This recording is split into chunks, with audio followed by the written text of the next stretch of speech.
Ey Jungs, tamam, langsam haben wir es gecheckt. Ihr seid die krassesten, ihr verkauft Shows aus, ihr werdet überall erkannt, alle wollen Bilder mit euch. Aber beruhigt euch bitte, ist gut. Was geht ab, Chilo 385? Ewa und Abdi Süd. Wir sind bei Kurz und Bündig. Die zwei Kurden mit dem beschissensten Podcast. ja, der Melodie. Ey, ich schwöre ihr zwei. Irgendwann, ich verwünsche euch und nachher sehen wir. Okay? Ja, keine Ahnung, ich bin einfach Bullen geschlagen. Brüder, ich habe Termin, Brüder. Ciao. Ach, jetzt verstehe ich es. Jetzt kurz und bündig. Ja, Bruder. Jetzt gecheckt. Kurz und bündig mit motherfucking Postcard. Das ist kurz und windig,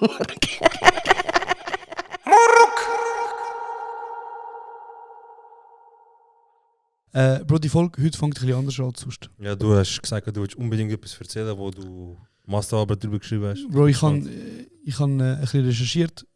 Ich habe mies recherchiert. Auch mit Menschen. Keiner hat ein Foto von der Erde von oben gemacht. Auch mit Menschen, wo sehr involviert sind da in das Thema. So wo wir auch sehr nahe sind. Ich habe da sehr viele Notizen gemacht, weil das ist ein Thema, das mir sehr wichtig ist, Bruder. Ich muss etwas gelesen und ich Schluss machen. Was? Und das ist mir jetzt wichtig, dass ich das wie so erzähle und einordne, Bruder. Und ich würde jetzt es wird etwas sein, was sonst nicht ist. Die ersten 10 Minuten vom Podcast rede jetzt ich mal. Ah, geil, Hörbuch. Lehn dich zurück, Bruder. Okay. Aber los auch zu. Das gilt auch für alle lieben Zuhörer. Genau. Die sind noch im gleichen Boot, hören wir jetzt zu. Jetzt, Folgendes ist passiert. Ich habe von ein paar Menschen ein Video geschickt bekommen, wo eine Person auf TikTok geladen hat. Und ich möchte in keinerlei Weise die Person in Schutz nehmen, die das aufgeladen hat, wie für mich hört es da auf, Bruder. Und zwar auch ist mir auch sehr wichtig, dass ich das alles versuche sachlich zu sagen, obwohl ganz viele Wörter in mir drin... Das ist schwierig, da in diesem Podcast sachlich bleiben, genau. Aber okay. Es ist schwierig sachlich bleiben in diesem Podcast und es ist auch schwierig, zum nicht Halbwahrheiten zu verbreiten. Aber die Woche hat jemand andere Halbwahrheiten verbreitet, Bruder. Und der ficken wir jetzt. Und der fickt dem jetzt alles. Krass. Also wenn ihr uns nicht fickt, wir ficken euch. Ich versuche wirklich sachlich zu bleiben, Bruder. Aber was passiert ist folgendes. Irgendein Influencer, Bruder, ich sage mal seinen Namen nicht.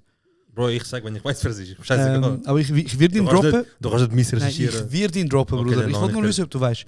Es ist ein Influencer, wo ich würde jetzt sagen, zahlentechnisch zu den höheren, wahrscheinlich einer der Top-Influencer der Schweiz gehört. Hat sehr viele Views auf seine Videos. Ist bekannt worden durch Content, wo er einfach, ich sage jetzt mal, ein bisschen an der Langstrasse hängt und singt und rappt. Und hat, glaube ich, eine recht gute Followerschaft bekommen. Aber das ist sein Content, er ist nur immer an der Langstrasse und singt. Also er rappt so, er macht so ein bisschen Lip-Sync von berühmten... Wirklich, entweder ist das noch nicht auf mir vor Okay, dann hilft dir das jetzt. Okay. Er hat irgendwann mal etwas gemacht, wo ganz viele andere Influencer machen, international, und zwar hat er das Vitaminwasser auf den Markt gebracht. Okay, ja. Weißt du, wer mich rede? Ah, okay, jetzt ja. Ja, also, wenn droppst du den Namen, ich lade das Stage. Sag, Bruder, die Person heisst... ja. Du hast sicher etwas geplant heute, wie du willst 10 Minuten, dass ich in den Kopf und nachher sage ich so, ich will da reingrätschen. Nein, du darfst den Namen sagen. Ja, der Gusti. Der Gusti, Bruder. Ja, der Gusti, ja. Gusti, Young Gusti. Jetzt, Bruder, bleib doch einfach in deiner Lane. Was passiert da? Mach doch einfach... Was hast du verpasst? Mach doch einfach dein Vitaminwasser, mach doch einfach deine Rap-Videos und heb deine Fresse, Bruder. Wie was passiert ist, er hat ein 3,5 Minuten Video aufgeladen, wo folgendermaßen anfängt.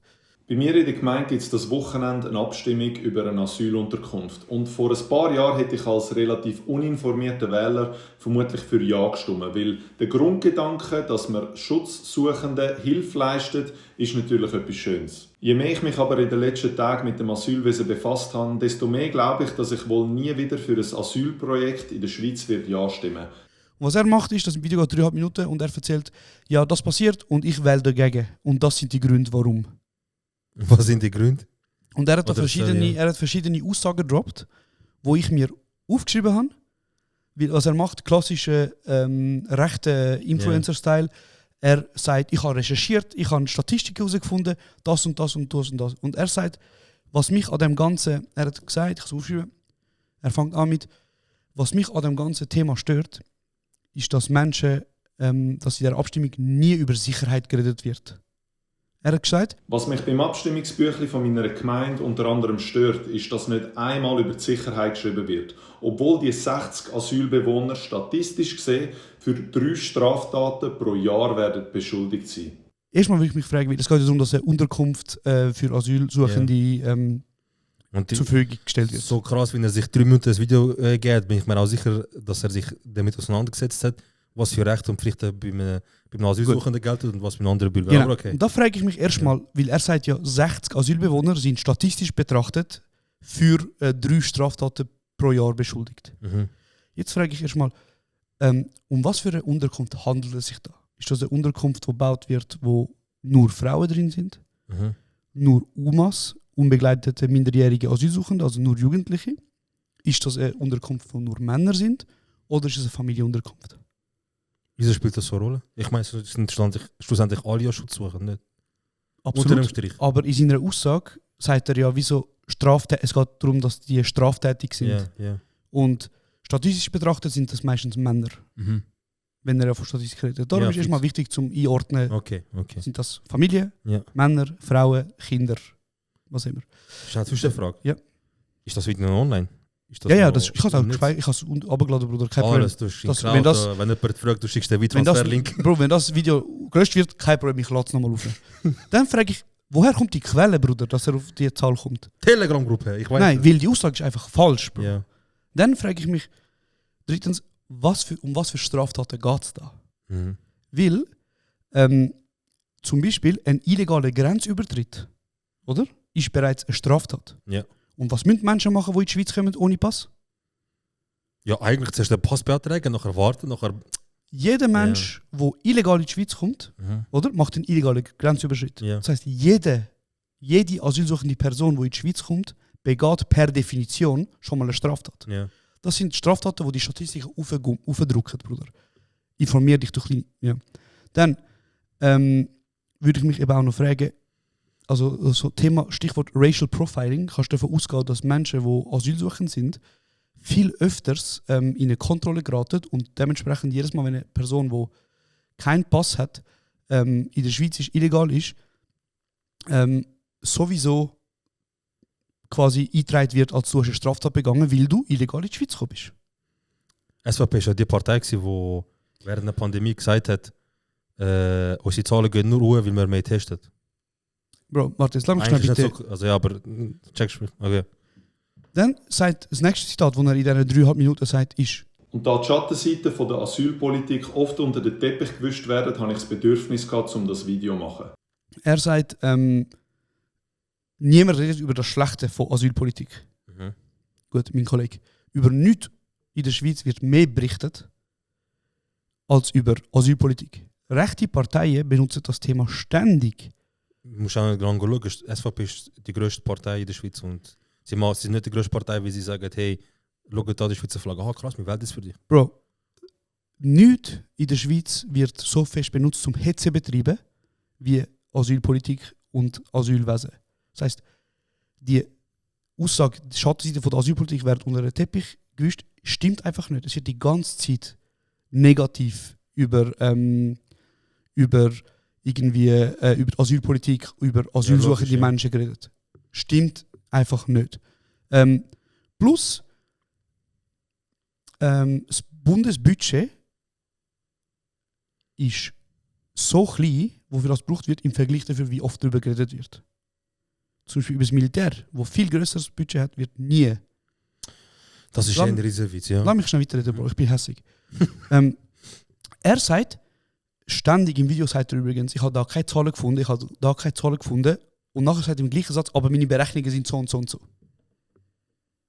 Bro, ein klassischer Populist. Mein erstes Problem sind die Kosten. Die Schweiz hat im Jahr 2023 auf Bundesebene 3,5 Milliarden Franken ausgegeben. Es scheint keine Informationen zu geben, wie viel das Asylwesen auf allen Ebenen kostet. Das bestätigt auch der Bundesrat. Was er nicht sagt an dieser Sache ist, erstens, das ist 3 oder 4% vom gesamten Bundesbudget, vom sogenannten Bundeshaushalt. Okay. Oder? Ein Bundeshaushalt wird gebraucht dass die Leute wirklich ein Ding sind, im Zusammenhang, das ist das gesamte Budget, das sie ausrechnet für alles, was die Schweiz kosten wird. Also nicht nur Asyl, auch Militär, auch Sozial, auch AV, auch Rente, alles. Das ist also das gesamte Budget, das sie wieder haben für die Schweiz für das nächste Jahr quasi. So einfach erklärt, oder? Genau. Und wir reden da von 3%. Aber er tut das natürlich so darstellen und sagt, es ist so viel Geld, es ist 3,5 Milliarden, die dafür ausgegeben wird. Als wäre das der grösste Teil, den wir ausgeben. Yeah. Zweitens zu dem Punkt ist, in der Schweiz, also übrigens, Side Note, 50% von dem Budget gehen da Ukrainerinnen. Wollte ich einfach mal sagen, schnell. Hat er aber dir gesagt? Nein, hat er eben auch nicht gesagt. Nicht, ja. Gut. Dann, in der Schweiz werden 75% von den Migrantinnen, oder ehemalige Asylsuchende meistens, erfolgreich in die Wirtschaft integriert und generieren einen riesen Mehrwert für die Schweizer Wirtschaft. Logisch, ja. Wo findest du sonst günstige Arbeitskräfte? Genau. Die Schweiz steht international wirklich auf Top-Niveau da. Warum? Weil wir viel Geld in unsere Asylpolitik und in unser Asylsystem investieren, damit die Menschen wieder erfolgreich in unsere Wirtschaft integriert werden. Die Schweiz ist Top-Reiter, wenn es um Integration geht. Und darum rechtfertigt sich das auch, warum wir so viel Geld investieren. Ja. Genau. Weil je integrierter Menschen sind, desto tiefere Kriminalitätsrate gibt es. Gut. Dann macht er eine Aussage, wo er sagt, das Asylwesen kostet eine durchschnittliche Schweizer Familie also locker über 2000 Franken im Jahr. Das Asylwesen kostet... Eine 4-köpfige Familie pro Jahr 2000 Franken. Weil irgendwo in einer Statistik hat er gelesen, 1200 Franken Steuergelder, 4-köpfige Familie. Okay. Jetzt zu dem. Die Zahl ist völlig aus der Luft gegriffen. Wegen? Weil er sagt einfach 2000, weil 1200 ist da und da kommen noch Zahlen und da kommen noch. Also, dann. Zweitens, in der Schweiz gibt es keine Pauschalbesteuerung. Man tut nur die Familie pauschal nur Reiche besteuern. So. Nur Reiche, die man pauschal besteuern. Das ist einfach eine hetzerische Aussage, und völlig dumme und aus dem Kontext ist eine Aussage, darum do better than that, Gustav.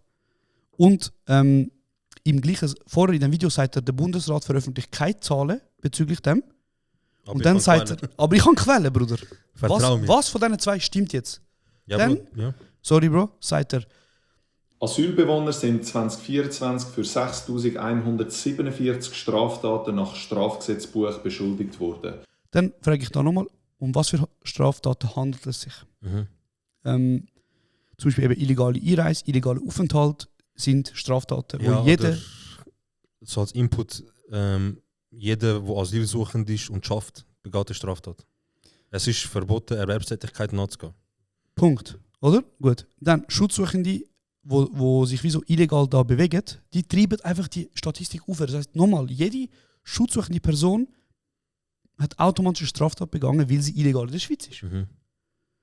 Im Jahr 2024 sind 252 Asylbewohner für eine Sexualstraftat beschuldigt worden. Die Schiene. Die Schiene geht auch noch. Da wollte ich auch noch sagen, das ist absolut reisserisch, absolut undifferenziert und im Vergleich zu Schweizer Straftätern weißt du, so, ich zitiere nur gern. Unter dem Strich wollte ich sagen, Sexualstraftaten sind nicht das Problem von asylsuchenden Menschen, sondern ist nicht das Problem, das durch asylsuchende Menschen passiert, sondern das Problem, das durch Männer passiert. So. Dann wollte ich dazu auch noch sagen, nur weil du so da geboren bist, heisst das nicht, dass du irgendwie mehr ein Recht hast, in einer sicheren Schweiz zu sein, als jeder andere Mensch. Nicht gemacht dafür, dass er da auf die Welt kommt. Einen Dreck hast du gemacht, nur weil deine Eltern irgendwie, ja.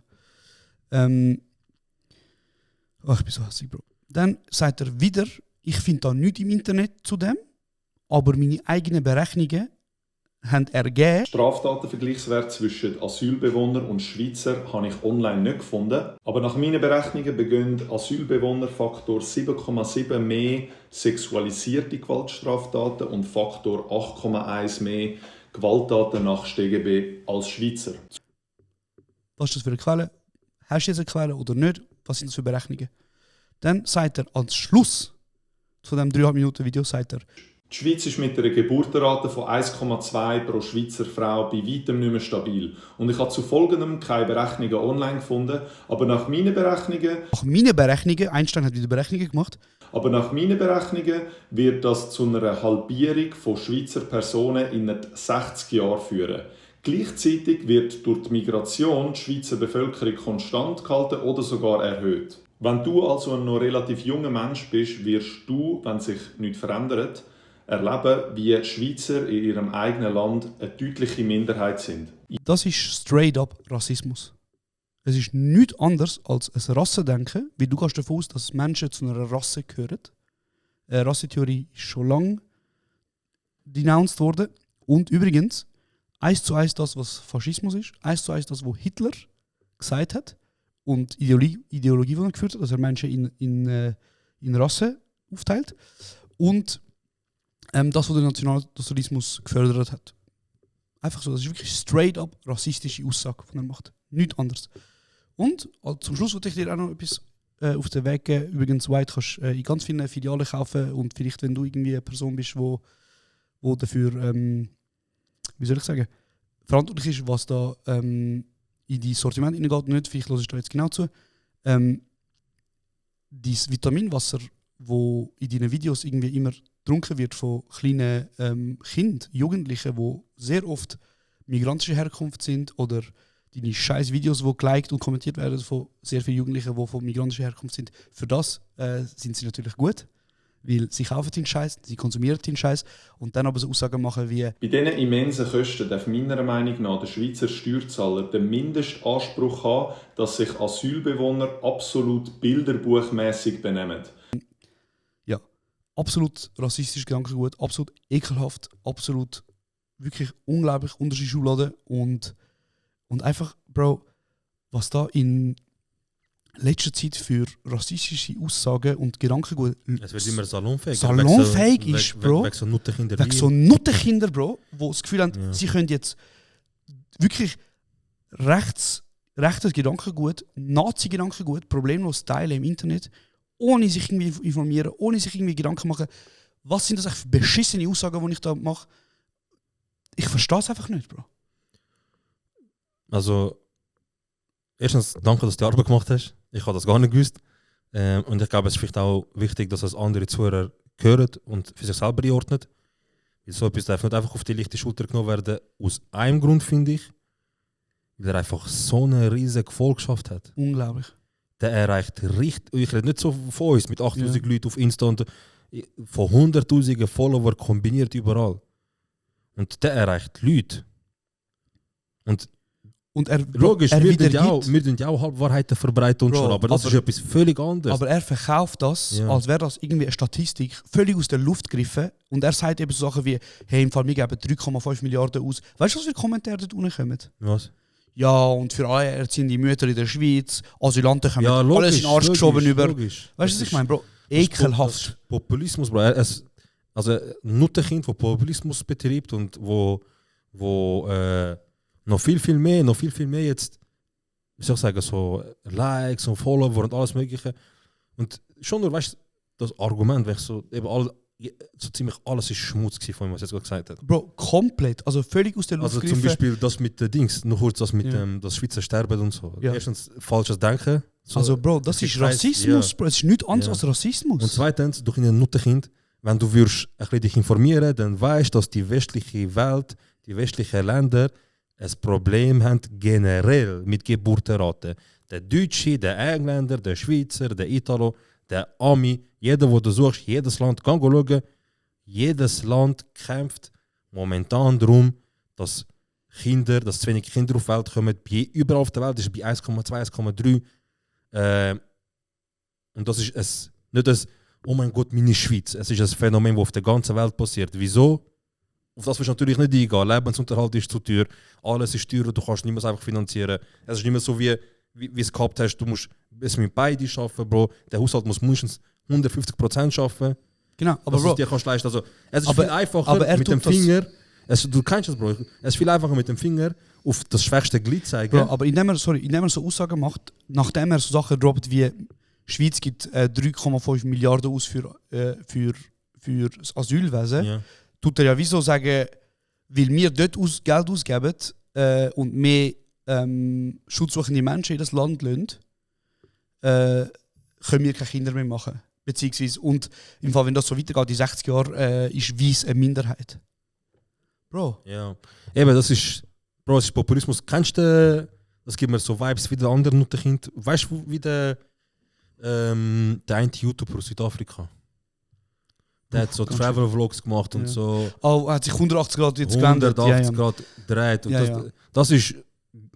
Also, schau, mich würde es nicht wundern, wenn der Gust irgendwann mal vor Cam steht und sagt: Ey, schau, ganz ehrlich, ich habe einen fetten Batzen für das bekommen und ich habe es für das gemacht. Bro, ist mir scheißegal, für was nicht.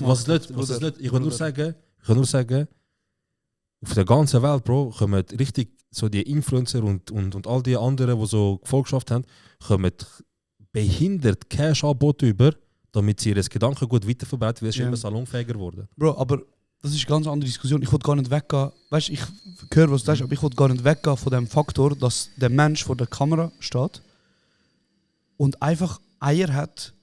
Also, Bro, ich weiß nicht, aber was ist in der Schweiz passiert?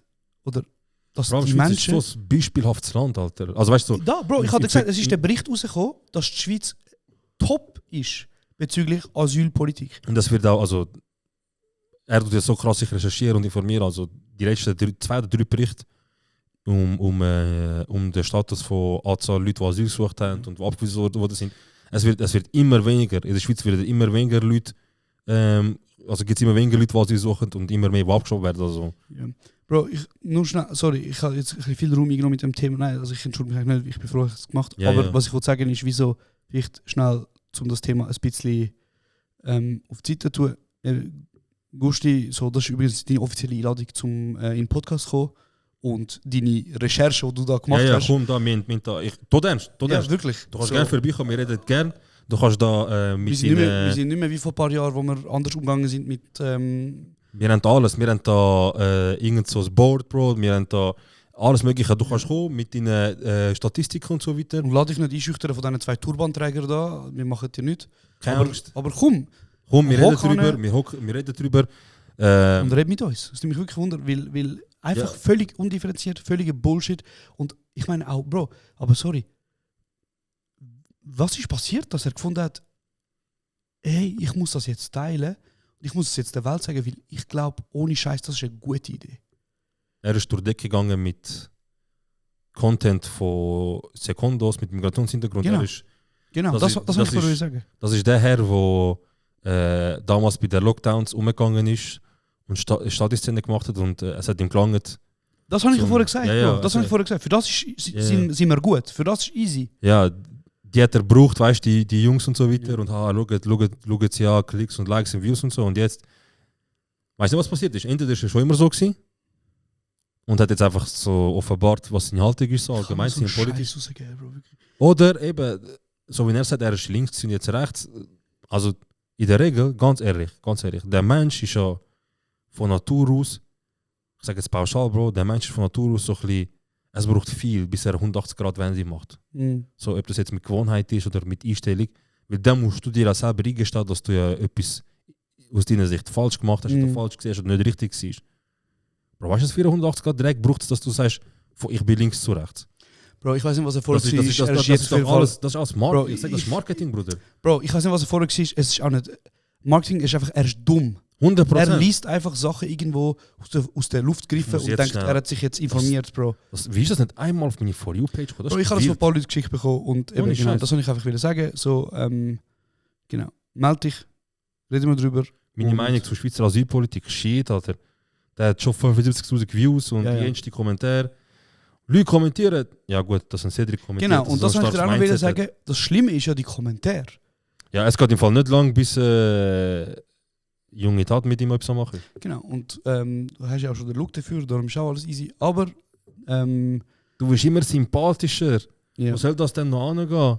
Genau, und was ich glaube einfach noch abschließend zu dem wollte. Und der gute Remigration, man, du hast den Leute gefunden und nur Technik. Ja. Und eben nochmal ein Punkt, wo man nicht vergisst. Das Internet vergisst einfach nicht. Die Sachen sind gefilmt, die Sachen sind gescreenshottet. Leider gibt es eben... Es gibt ein paar von denen. Ja, aber leider gibt es also Bro, es gibt Sachen, die ich gesehen habe, die Leute gemacht haben, und wo du denkst, Bruder, das ist jetzt ein Genickbruch. Einfach Genickbrochen, unnötig, du bist dumm gewesen, richtig dummes Nuttenkind. Genickbrochen. Ja. Für was machst du das? Und dann siehst du ihn 2 Jahre später mit Versicherung am Werbung machen, mit Getränken und so.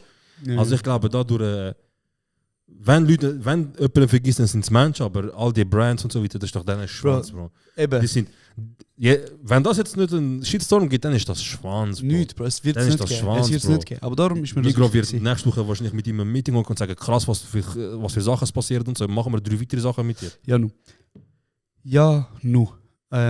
Ja, es ist mir gerade wichtig gewesen, Ja, absolut wichtig, Bro. Absolut das wichtig. zu sagen. Absolut, weil vielleicht haben es gewisse auch aufgenommen und wahrgenommen. Ja, weil, Bro, ich Immer bin- mehr und mehr so faschistische, populistische Sachen findet mehr, also werden salonfähiger und viel Gegenstimmen gibt es nicht, weil die Stimmen, die ja so Sachen wie Populismus, Faschismus betreiben, fallen ja vor allem darum auf, weil sie entweder laut sind und hoffen, wenn ich laut bin, dann ist es auch richtig, oder ich habe so eine riesige Gefolgschaft, ich könnte morgen sagen, Bro, keine Ahnung, Mann, irgendwie das und das ist nicht passiert, irgendein Genozid lügen und so weiter. Ich hätte sicher pauschal x-tausende Leute, die mir glauben, weil die sind loyal mir am Folgen.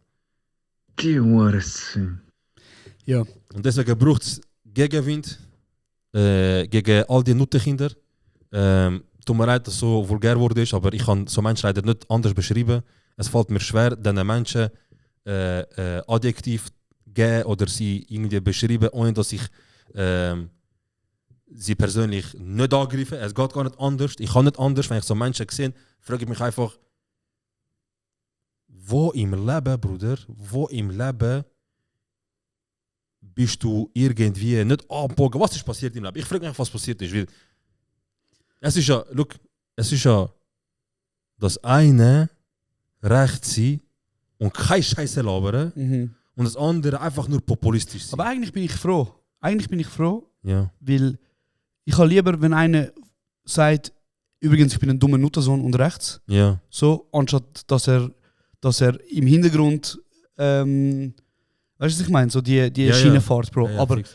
aber nochmal, Bro, ich bin wirklich schockiert darüber, dass Leute Eier haben, zum einfach das Grundpfeiler von Rassismus, wie sagen, hey, wenn das so weitergeht, gibt es bald keine Weisse mehr. Mhm. Einfach Faschismus und Rassismus und 1:1 Wiedergabe von dem, was Hitler ja. gesagt hat, Bro.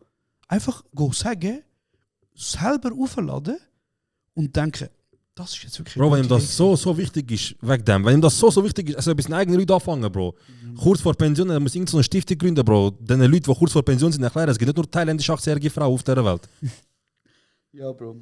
Ich weiß nicht, es ist einfach zum Kotzen, Alter. Es ist wirklich zum Kotzen, wie Menschen wie ein Tobias Link, Menschen wie all die einfach Eier haben, um im Internet so Dreck zu erzählen. Und dann gehst du in die Kommentare und du siehst einfach Leute schreiben, hey, du bist hure sympathisch. Endlich sagt es mal jemand. Endlich ein Influencer mit Rückgrat. Ja.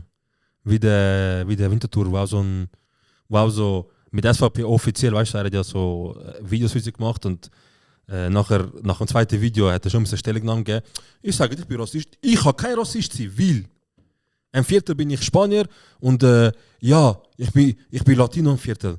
Bruder, Wir wie ist sind die Vor- und einfach Nachname? ohne Wie Scheiß, siehst du Bro, aus, Bruder? aber Bitte ohne küss dich das Scheiß. Herz. Leute, Küss dich Bro, das Herz. nein, sorry, aber Leute... Wie du aussiehst und wie du heißt, das sind schon mal Welten, Bro. Du kannst mir nicht sagen, ich habe das Gleiche erlebt und ich bin im gleichen Topf wie ich, wie er, wie Live, wie alle anderen auch, weil ich kann ein Viertel venezolanisch oder latinisches Brot, halbes latinisches Brot. Bro, chill. Wir alle wissen, wie dein Vor- und Nachname ist und der ist nicht Marcos Fuentes de la Nentes, irgend so etwas, sondern wir wissen, wie der ist, Bro, und wir wissen auch, wie du aussiehst. Also wenn jemand dich sieht, denkt er nicht, oh, das könnte ein halber Latino sein. Ja. Auf jeden Fall, eben, ihr macht mit Cops Content. Das ist auch wild. Ihr Das ist geht auch ins wild. Internet und verbreitet rassistische Gedanken.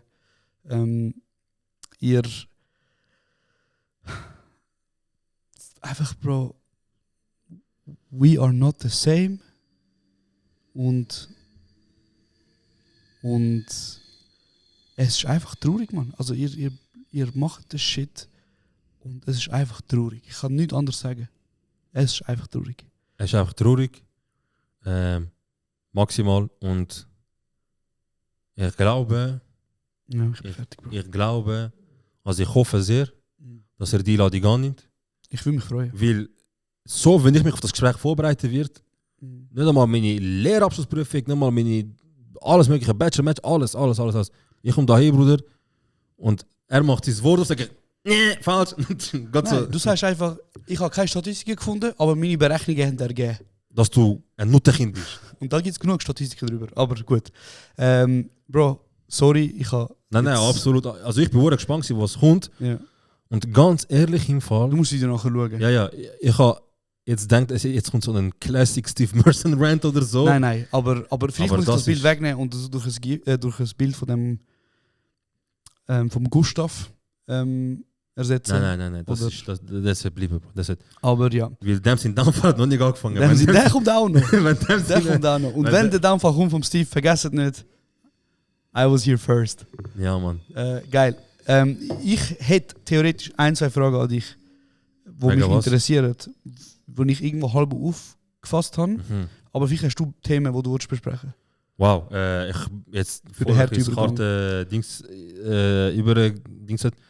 Ey, was will ich sagen? Also ich habe das Gefühl, irgendwie ist in der Stadt Vinti. Mhm. Einfach, ich glaube, ich bin einfach so der 1000. gewesen oder irgendetwas. Weil ich bin wieder in die Polizeikontrolle gekommen und der hat einfach schon gewusst. Er so, sie müssen doch eine Prüfung abgeben. Ich so, Ohne Scheiß. dann schau doch mal Bro. schnell, das wer ich bin, Bro. Bro, meinst du, die haben so ein Meeting jeden Die Tag? so, damn, respekt, aber noch und der haben wir verwischt. Der Pisser muss 6 Minuten da. Montag so, morgen so ein Meeting. Jungs, so erstmal gratuliere euch, letzte Woche haben wir es geschafft. Wir haben ihn verwünscht, der granted hat, der fragt ist. 6 Mal müssen wir abgeben. Wow. Oder ich bin irgendwie so krank, Mann. Der 1000. der den Blitzer durchgeht und irgendwie haben sie wettgemacht, wenn in diesem Jahr noch der 1000. durchgeht und Ausses muss abgeben, es gibt ein fettes Teamessen im Europapark oder so. Okay. Bro, jetzt, mittlerweile, ich habe gedacht so, ich habe das Gefühl bekommen, die Leute wissen einfach, irgendwie ist es voll umgegangen. Ja.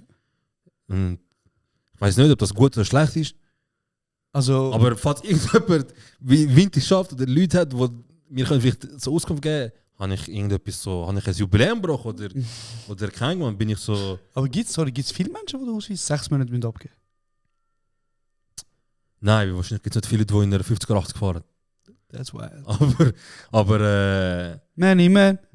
aber eben, die einzige Verteidigung war schon, dass er gesagt hat, das passiert regelmäßig. Mhm. Keine Ahnung, weiß nicht. Genau das gleiche ist ja umgegangen mit... Mich hat es ja mal blitzt, Autobahn-Tös-Ausfahrt. Dort wird er von 120 Grad 80 eigentlich. Und Jetzt ist 60, ja, jetzt neu ist Das hat 60. mich auch blitzt und ich habe letztes Jahr um die Zeit eine Story gemacht. Cool. Das ist genau letztes Jahr um die Zeit passiert. Mm. Und ich so, Kische, weißt du, Stadtpolizei Winterthur, Ende vom Jahr, weißt du, so, Money. Und jetzt ist gerade wieder rausgekommen, dass sie den jetzt fix montiert hat und der hat ja jetzt, glaube ich, Rekordbruch im Fall. Ja, aber der ist auch, Bro, der ist ein ganz schlimmer. Aber jetzt habe ich bin schon durchgefahren, hast du nicht mehr dort? Ja, aber jetzt, das heisst, jetzt haben sie haben den weggenommen und einen kleinen angetan, einen kleinen schwarzen. Und der ist jetzt auch weg. Also wirklich so ein versteckter, Bro. ja, Und der ist jetzt auch weg. Und ja, jetzt wahrscheinlich. sind ein bisschen, wahrscheinlich die haben eigentlich wieder einen längeren Team gehalten. So, Jungs, jeden Tag ist ein guter Tag, wenn er da ist. Nachher haben sie Artikel auf 20 Minuten gelesen, ja, jetzt haben wir langsam gefickt, jetzt langsam wegmontieren. Ja. Weil ich vergiss nie, noch kurz, ich will gar nicht so lange über Nein, das Thema. alles gut. Ich vergiss nie, ich bin mit meinem Vater Mhm. von Frauenfeld am Heimfahren. Charlotte Vater. Wir haben zusammen in Frauenfeld irgendwie gearbeitet, sind ins Auto eingestiegen und sind los. Mhm. Bro, ich war im Auto gewesen. Wenn ich jetzt lüge, sollte ich jetzt instant am Herzinfarkt sterben oder sonst irgendetwas. Und ich bin mit dem Vater am Fahren. Wir fahren von Frauenfeld los, wir sind seit 2-3 Minuten unterwegs, Frauenfeld ist nicht so groß. Mhm. Und von hinten geht so die Polizei rechts halten. Vater halt rechts an, so, was ist passiert, weißt du? Der Typ kommt einfach eiskalt und sagt, sie sind nicht angegurtet vorher. So ein Pitch. Mein Vater so, ich gurte mich immer an. Und ich so, Ja. ich bin auch neben ihm, er hat sich Ja. angegurtet, mir gurtet das immer an. Mhm. Nein, wir haben sie gesehen, ich und mein Kollege. Diskutieren jetzt? Ja. Oder zahlst du einfach die Bus? Ja, und? Bei meinem Vater hat gesagt, also ich zahle die Bus, aber wenn das noch einmal passiert, ich so, was soll ich machen, Bro? Was ist Bus? Was kommen wir für Bus, wenn man nicht angegurtet war? Ich weiß nicht, aber Vielleicht. ich weiß ganz genau, aber es war wieder November, Dezember, so Mhm. Ende November. Und mein Vater, er ist so richtig hässlich. Also, wie willst du mir Ich steige in mein Auto und du mich immer angurten. Ich bin neben dem. Also wie willst du mir sagen, dass du mich siehst, ich bin nicht angurtet? Also hast du Röntgenbilder oder hast du irgendetwas... Nachher schauerhässig oder so, Alter, wieso muss das... Weil er sagt immer, so Szenen passieren, irgendwie komisch ist immer noch gegen Ende Jahr. Ja, aber und damit fertig, ihr scheiß Mutterkinder. Meinst du wirklich, sie müssen eine Quote erfüllen? Quote nicht, aber was ich erfahren habe, Ja. ich habe mich recherchiert. Mit Gustav zusammen? Ja, was ich erfahren habe, ist, es gibt immer also, so ein Budget, das man bekommt für ein Jahr. Und wenn das bis Ende Jahr, also wenn das nicht aufgebraucht ist, ist ja die logische Schlussfolgerung, das Budget ist ja mehr als genug gewesen.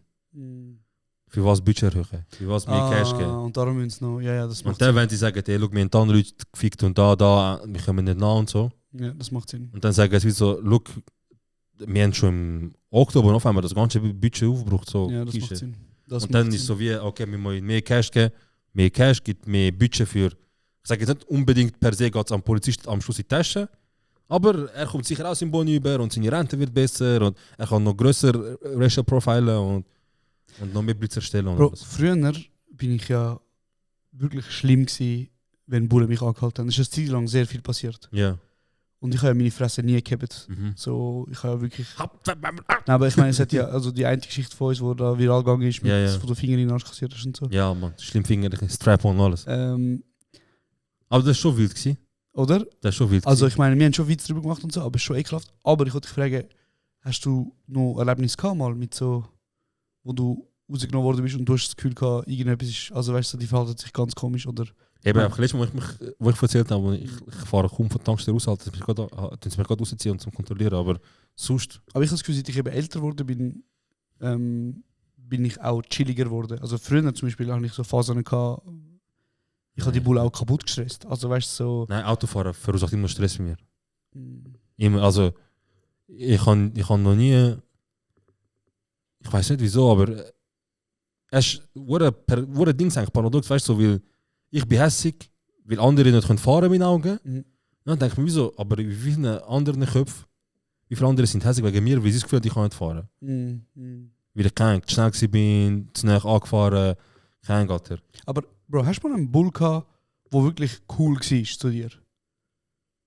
So auf entspannt? Ja. Ja, einer ganz am Anfang.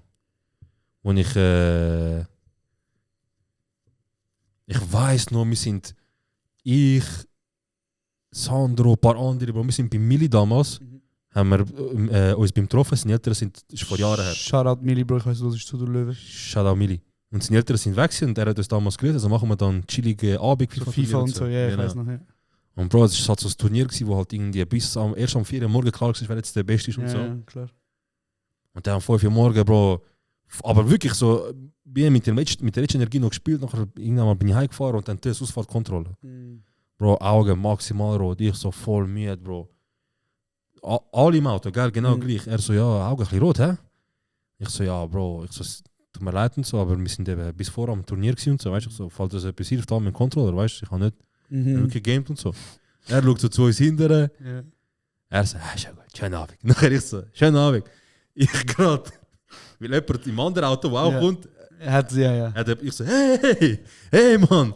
Er so, bist du schon lange daheim, was läuft? Ich so, gut, du bist auch. Du bist auch white. Nein, Spaß. Nein, geil. Du? Ja, du fährst nicht mehr so viel Auto? Ich fahre nicht mehr so viel Auto, aber Lust. Es ist auch, also ich habe ja schon auch, sag jetzt mal...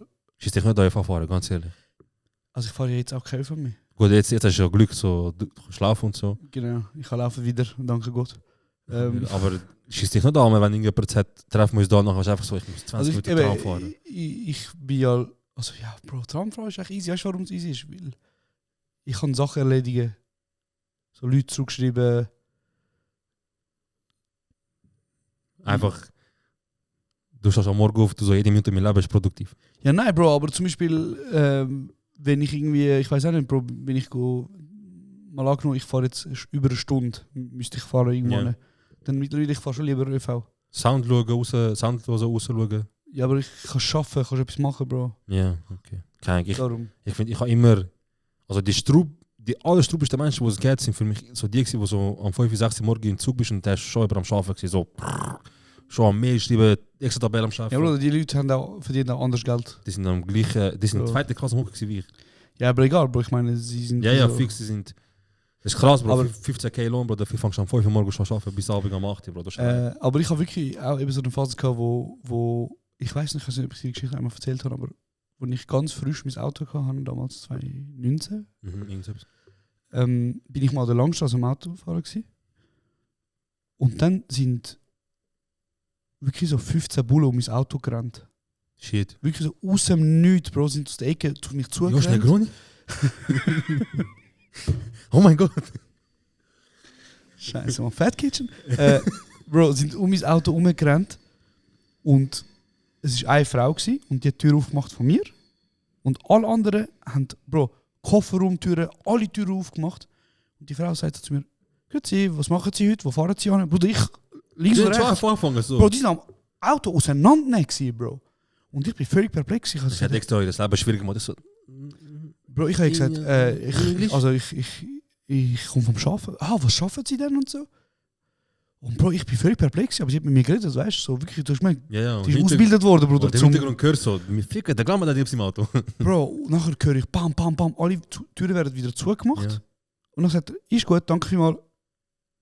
Und gehen wieder weg, Bro. Ich habe mich gefühlt, als hätte ich Bukaki kassiert, Bro. Von 15 Ja, direkt so. 15 Jahren Ruchs, Bro, habe mich im... Du hast einfach alles aufgemacht, was du hast. Bro, ich bin komplett gefickt worden. Ich schaue links, rechts, es ist nichts passiert, Bro. Sie sagen, Heide, yalla, Weißt du, fahr ich vom weiter. Frechsten bei so Sachen? Was? Weißt du, wo wir in Deutschland kontrolliert worden sind, wo wir, ich weiß nicht, Konstanz Stuttgart bis in den Heim gefahren, ich hatte dort mein BMW auch nicht so lange, ein paar Monate erst gehabt. Dann sind wir rechts raus. Und ich so, Bro, seit ich mein BMW neu habe, ich bin ein paar Mal rausgenommen worden, das habe ich vorher eigentlich nie gehabt. Weil vorher habe ich ein fettes SUV gefahren von meinem Vater, Bro. SUVs, ja. So denke ich eigentlich eher zu denken, what the fuck, wie fahrst du das? Komm mal da rechts an. Ja. Und nachher haben sie dort angehalten und sind dort auch. Rechts raus bitte. Also, gerade an der Grenze. Wir sind von Deutschland, Schweiz am Innenfahren gewesen. Das weiß ich nicht mehr, aber ja. Wir sind rechts raus und dort hast du deine Switch, glaube ich, neu gekauft. Kann das sein? Ich glaube, du hast eine Switch oder so gekauft. Ja, stimmt. Ja. Und das ist das Thema gewesen wegen Hast du es Mehrwertsteuer deklariert und so? Ja, genau. Kind, Alter, ja. Aber auf jeden Fall, mir hat es recht so, also ja, bei dem Aussteigen, wir müssen da schnell durchgehen. Und dann haben sie ja Alles auseinandergenommen. Die haben Sachen aufgemacht im BMW, ich habe nur gewusst, dass du das aufmachen kannst. Ja. Alles auseinandergenommen. Auseinandergenommen, so, wie seid ihr da? Also, haben wir nichts gefunden. Ich sage, ist gut, ja, schönen Tag. Lauf einfach weg. Bro, ich sage ja, in den Arsch gefickt, Hose drinnen lassen und gesagt, hey, viel Spaß, Schatz. Wenn du schon. Ich bin ja kooperativ, ich tue, okay, können wir machen sie nur, schauen sie alles, was sie wollen, ist mir gleich. Wenn du schon eine riesen Sauerei machst, dann tu doch wenigstens helfen. Weil unter dem Strich, ich zahle den Lohn. Unter dem Strich. Und ich finde das etwas am Frechsten, Bro. Das ist ja wie wenn du, keine Ahnung, zu jemandem heimgehst, dich austobst, Bro, nimmst zwei Sachen vom Kühlschrank, du etwas kochen, du das essen, nimmst 3 verschiedene Gläser, mal mit dem Kaffee lässt du dir liegen, mal mit dem Wasser lässt du dir liegen. Dann sagst du, hey, nach 2 Stunden einfach unnötig, hey, ich habe mein Zeugs gemacht, ciao. Hey, danke schön, ciao. Und nachher die Leute, ja, hilft doch schon wenigstens. Ja. Nein, Pitcheris, Bro. Ja, Pitcheris. deswegen, ich weiß nicht, ob das, weißt du, ob das wie so, hey, weil, ich habe schon mal jemanden gefragt und er hat wie so gesagt, ja, weißt du, nach meinem Psych heisst, Bullen kaputt gemacht, jetzt mit dir zahlen und so. Ich so, Bro. Aber auseinandergenommen hat er es ja schon. Also, es geht mir nicht darum, dass ich ihn ficken will. Es geht nur darum, ich bin ja kooperativ, dann kannst du mir schnell helfen. Ich sage nicht, du musst alles machen, kannst du wenigstens helfen. Aber eben, du bist kooperativ, Bro. Ich bin das früher eben nicht gewesen. Nein, weißt du, ich habe wie so gedacht, wir gehen ja an Grenzen und er wird so voll viel sich sagen, Bro, viel, was also ich Nein, Bro, zum Beispiel, ich bin einmal ich bin in Zürich gewesen und habe irgendwo an das andere Ende von Zürich wählen und habe aber Ausfahrt verpasst. Und bin irgendwo in Baden gelandet, glaube ich. Ja. Und habe dort kehren. Dann bin ich rausgefahren, nachher steht so ein Nuttenkind, Kopf dort mit seiner Brille und sagt so, Gott, ja, grüezi, wo kommen Sie her? Und ich habe gesagt, Zürich. Ich so, wo gehen Sie hin? Ich gesagt, Zürich. Er so, also gut, dann fahren Sie mal auf die Seite. So quasi, du willst Eier spielen mit mir, komm. Ja. Nachher mir fahren auf die Seite. Ich bin schon parat wieder zum... Wirklich so, ich wollte sagen, ich beantworte keine Fragen, geht dich nicht an. Du so wie die Amerikaner, die so ein Zettel am Fest Ja. so, ich habe das Recht zum nichts machen, ich muss nicht Ausweis zeigen, du so. Ja, genau, ich habe wirklich den machen. Sie, können Sie. Nachher, während er auf mich auf die Seite holt, höre ich so... Nachher close. Er hat sich gewehrt, Er kommt ein Funkspruch über, er kommt zurück, sagt mir so, ja, nochmal Glück gehabt. Und geht auch weg. Du Nutterchen, was ein Glück, ich habe nicht mal etwas gehabt, Mann. Er denkt auch, ich Casino, er so, ich habe heute bei dem Jackpot, heute ich finde etwas mit dem. Weißt du noch, wo wir im Auto waren, ich tue einen weiteren Namen, den ich nicht nennen wollte. Und dann Keiner von uns beiden ist ja gefahren und wir haben das erst im Nachhinein erfahren. Aber da war wirklich etwas im Auto, wo ein Problem gewesen wäre. Und nachher sind wir in eine Bullenkontrolle gekommen und wir so, fuck. Und nachher einfach einer von denen zu uns, hey Jungs, was läuft? Und wir dachten, bin ich mit der Oberstufe gewesen. Aha, ja, weißt du? ja, ich glaub's, ja. Ich so, hey Bruderherz, was läuft? Und er so, hey, was läuft? Ja, dann hat er so gesagt, die Jungs, das sind Kollegen, schon gut und so. Wir am Zeitern dort, Bro. Scheiße, man, was für Zeiten. Das Gleiche hatte ich auch mit Dings gehabt. Ich habe für ein Zeitchen bei der UBS geschafft. Und dann habe ich einen kennengelernt. Maximal rechts. Maximal rechts, Bro. Er ist maximal rechts. Gustav? Er sieht schon ein bisschen aus wie der. Ja. Er ist zwischen Gustav und der andere Südafrikaner da. Maximal rechts, aber Bro, beim Schaffen so ist top gegangen mit ihm. Kein Ding. So, und er ist so zu mir gesagt, weißt du, er ist so rechts, Bro. Er so, ich kann mit 14, 15 anfangen, Kampfsport machen, nochmal einen Kampfsport und Fitness. Dass ich, wenn Aushebung kommt, dass ich MP-Grenadier werden. Das ist krass oder so. Also ich will das für mein Land. Ich so, gib ihm. So. Er so, alles andere wäre für mich Enttäuschung. Ich so, alles andere ist Enttäuschung, ich will nur das. Ich so, okay, ist gut. 3-4 Jahre später, Bro, ich habe einen Job gewechselt und so weiter. Ich habe ihn lange nicht mehr gehört, weil mir dachte, dort Kontakt kann nachher nicht mehr. Und dann so, ungelogen, so 3-4 Jahre später, ich gehe auf den Flughafen, ich will irgendwo hinfliegen, ich gehe an den Schalter wegen IDET, Ausweisanzeige, einfach erdete. Ich so, was machst du da? Er so, dann klappt. So ein Fischer. Ich so, scheiße, man, ekelhaft. All die Jahre trainiert und so. Er so, ja, man ist mich einfach da und so. Und dann ich so, ja, kannst du das mit Island ficken dann? Er so, ja, aber ich mach nicht. So ein Pitch, Alter. Hast du mal überlegt, was hättest du für einen Job gemacht, wenn du nicht eine Informatikausbildung gemacht hättest? Ich bin ja kurz davor gewesen, bei Interdiscount anfangen. Du? Ja, ich bin schnuppern, Interdiscount, Detailhandel. Wieso sagst du das, als wärst du ein... Nein, ich will mich echt verändern. Ja, sorry. Ich bin gegangen, Bro. Es hat passt, so, machen wir 10 von 10. Interdiscount? Ich so, Interdiscount. Es war 10 von 10 gewesen. Weißt du, ich habe mir Mühe gegeben, Bro. Ich so, Interdiscount ohne Schwarz, oben rotes Polo und so. Weißt du, so. Krass. Nachher sogar, es ist so krass gewesen, so, weißt du, was du machst so gut? Berate doch die Frau dort um ihren Laptop. Sie sucht ihren Laptop, berate sie. Ich so, Bruder, 15, Ja. Das ist heavy, Mann. Ja. Nachher, sie hat die Frage, ich bin überfordert. Sie so, wieso ist denn der günstiger als der? Ja, ich gesehen. Ich so, der ist ein bisschen langsamer, weißt du? Einfach so, auf jeden Fall. Aber es wäre geil gewesen, du im Verkauf. Ey, nachdem ich gehört habe, was ihr erlebt habt, besser Bruder, nicht. ich habe eine Spaltgeschichte für dich, jetzt, wo du das erzählt hast. Es besser nicht. Wenn du mich besser fragst, wenn dich interessiert. Okay. Nachher, ich so, ey, ich gehe heim, ich so, ey, eben, erstmal, ich weiß ja ganz genau, Bro, erstmal im Leben bin ich so 9 Stunden am Start gewesen. Ich die heim mache so Salam alaikum und so psychisch hoch, so hey, gute Nacht, go schlafen. Nächsten Tag kommt Telefon, ich so, Zusag. Ja. Die so, hey, der Chef ist schon da gewesen. Ich so, ja. Und wir haben dem Chef gesagt, eigentlich wir würden dich maximal empfehlen. Ich so, ja. Jetzt hat er gesagt, wir würden, geht nochmal vorbeikommen. Oh Mann. Für einen Schnuppertag. Ja, Fixer sollte. Ich so, ja, easy, tamam, dann komm vorbei. Ja. Easy, wenn kannst du, ich so, ja, ich muss mir schon schauen. Easy, ich bin auf jeden Fall nochmal gegangen. Und so ist es gekommen, an dem Tag, ich habe einfach nicht performen. Was haben wir das gesehen? Leistungsdruck. Ich weiß nicht, was es war, Bro. Er hat mich schon maximal gestört. Ich bin dort angekommen, ein riesen Ranz, Bro. Umfleckt und maximal Mundi. Ja, geil. Richtig geil. Mittelmanagement. Ja. Bro, also. Ja, also die anderen haben mir gesagt, du hast den Job da gut gemacht. Und dann habe ich gedacht, ich rufe dich mal vorbei. Bro, ich bin gestorben dort, gell? Nachher, ich bin so dort gewesen, nachher, der Tag hast du rauchen, ich weiß nicht mehr genau was war, aber einfach scheiße gewesen. Ich bin heim, ich habe gewusst, geguckt, ich habe gewusst, scheiße. Und nachher haben sie sich nicht bei mir gemeldet, irgendwie so eine Woche lang. Und nachher ich Leute sagen, hey, was läuft und so. Dus hey, nachher hat einer abgemeldet, der schon 2-3 Mal, ich habe mit ihm easy guten Draht bekommen, so in den 2 Tagen. Und er so, hey, ich sage das so direkt und so. Ich so, fuck, was kommt? Er so, ja, wir haben die Woche das Telefon bekommen, wir haben Infos bekommen und so, und ich glaube, das Tor müssen wir schliessen. Ja, und nachher, ich so, also wahrscheinlich hat er wegen dem dich noch nicht mehr bei dir gemeldet, weil wir müssen ein bisschen am Krise schieben wegen dem und so. So, okay, fucked up. Und ja, nachher dachte ich das hier und dann IT. Du, wenn du nicht was? Verkauft gewesen wärst, was wärst du gewesen? Das können sie Filme machen, du? Würdest du sagen, in Amerika wärst du jetzt voll behindert durchgegangen? Also, Weißt du, das ist wie aufgewachsen? Warte, ich wollte dir zuerst 1-2 Geschichten erzählen Aha, von dieser Zeit, wenn es dich interessiert, wenn du fragst. Ja, 100 Nur wenn du Pro. willst wissen. 100 Pro. Das ist lustig. Ich finde es 10 von 10, Frag mich. dass du... Es ist einfach eine Phase in deinem Leben gegeben, wo du mit deinem Bruder zusammen geschafft hast. Frag auch nicht. Ich kann noch das als Input geben. Das stimmt nicht, das ist eine Lüge. Hast du mit dem Jonas Nein, zusammen geschafft? ich habe ihm den Job besorgt. Aha. Bin dann weiter. Der, der ihn mental kaputt gemacht hat. Ja, aber Okay. wir sind alle durchgegangen. Okay, easy. Schau gut, Bro. Ja, erzähl. Ja, erzähl was? Die 2, 3 Geschichten vom Verkauf. Ja, okay, wenn du fragst, Bro, kein Problem. Erinnerst du dich an meinen ersten Job im Verkauf? Saturn, ja. Saturn, Bro. Ich bin im Saturn gewesen. Mhm. Aber du hast ja vorhin bei der Gusti gefragt, aber ja, erzähl. Wir sind Saturn, gell? Deutsch-Türken! Türken! Geil.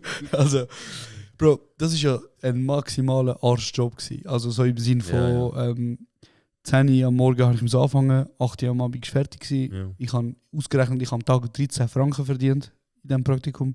Rechne das aus, 13 mal 20 Arbeitstag. Rechne aus, Bruder. Keine Bro. 260. Auf jeden Fall arsch wenig Geld bekommen, Bro. Mhm. Und ich bin reingekommen, Bro. Das erste, was sie gemacht haben, ist, sie hat mir...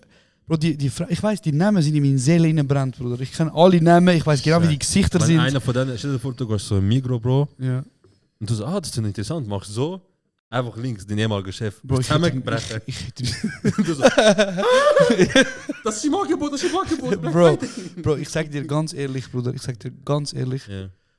ich bin gepeinigt worden, Bruder. Also mental, physisch missbraucht.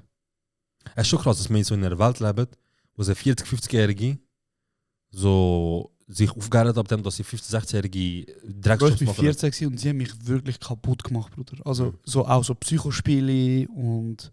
Einfach so ein 50-Jähriger, so ein Gaslighter, Bruder, oder? Ich schwöre, schau, ich erzähl dir schnell das Team, das wir hatten. Ja. Wir hatten einen, der mit mir in der Abteilung war, der war ständig auf Koks. Ständig. Ja.